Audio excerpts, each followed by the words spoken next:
सभी को जय मसीह की। आप एक बार ये वीडियो देखिए, फिर हम आगे बात करते हैं। भाई तुझे पता है अपने घर में जो लड़ाई झगड़े होते हैं, बाप बेटे का झगड़ा हो गया और परिवार में आपसी झगड़े हो गए, वो क्यों होते हैं? क्या कारण है? किसने स्टार्ट किए थे पता है? ये बता। ये किए थे ईसा मसीह ने आके।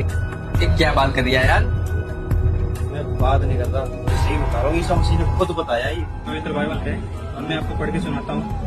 बाकी बाकी का जो भी है आप जानो। देखो यहाँ लिखा है यीशु के आगमन का परिणाम। जो ईसा मसीह जी थे उनके आगमन का परिणाम क्या था? ये देखो, मैं पृथ्वी पर आग लगाने आया हूँ और क्या चाहता हूँ केवल यह है कि अभी सुलग जाती। अब यहाँ से पढ़ते हैं, क्या तुम समझते हो कि मैं पृथ्वी पर मिलाप कराने आया हूँ? मैं तुमसे कहता हूँ नहीं, वरन अलग कराने आया हूँ, क्योंकि अब से एक घर में 5 जन आपस में विरोध रखेंगे। 3-2, और यहाँ देखिए 3-2 से और 2-3 से, पिता पुत्र से और पुत्र पिता से विरोध रखेगा। तो जैसा भी इन भाइयों ने कहा कि पहले तो मैं कहूँगा कि परमेश्वर इनको बुद्धि और समझ दे कि इन्होंने बाइबल को पढ़ा है। अच्छी बात है, बाइबल को पढ़ो और भी पढ़ो, पर उसको समझो भी।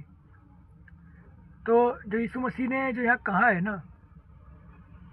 क्योंकि यीशु मसीह स्वयं परमेश्वर है और वो जानते हैं कि आगे जाके क्या होना है।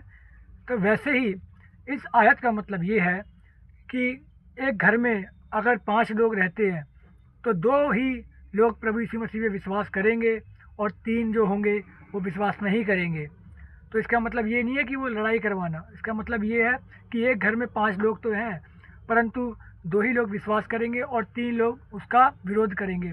जैसे आज संसार में हो रहा है कि कई लोग प्रभु यीशु मसीह में विश्वास करते हैं, चाहे बाहर हो चाहे कहीं भी हो, और कुछ लोग विरोध भी करते हैं।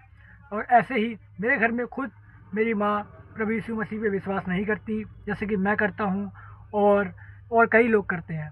तो ये इसका मतलब ये नहीं है तलवार चलवाने आए हैं या लड़ाई करवाने आए हैं। मेरे भाई, परमेश्वर ने हमें, प्रभु यीशु मसीह ने हमें पुतला या कोई कठपुतली नहीं बनाया जो हम उसकी इच्छा पे चले। उसने हमें स्वयं अब ये इच्छा दी है कि हम अपनी इच्छा से अपना जीवन जी सकते हैं। तो उसी तरीके से अब आप खुद अपनी मर्जी से पाप करते हो, तो उसका मतलब ये नहीं है कि परमेश्वर आपको लड़वा रहा है, परमेश्वर आपसे पाप करवा रहा है। उसने स्वयं आपको अपनी इच्छा चुनने का ये अधिकार दिया है।